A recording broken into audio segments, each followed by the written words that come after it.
এটা হচ্ছে একটি ডায়াল গেজ মিটার। এটার সাহায্যে কোনো গোলাকার লোহাকে সূক্ষ্মভাবে পরিমাপ করা হয়।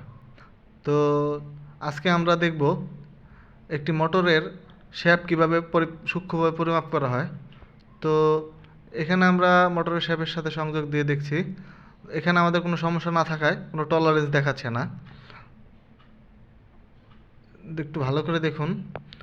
এখন আমরা উপরের দিকটা যাব। উপরের দিকটা এখানে ভালো করে একটু লক্ষ্য করে দেখতে পারবেন, উপরের দিকটা বাঁকা আছে বিধায় টলারেন্সটা দেখাচ্ছে।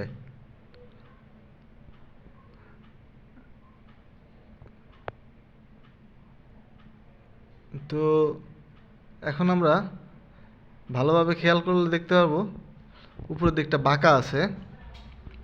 তো এই দেখেন উপরের দিকটা বাঁকা আছে। তো সেই ক্ষেত্রে আমাদের এটা রিজেক্ট। ধন্যবাদ।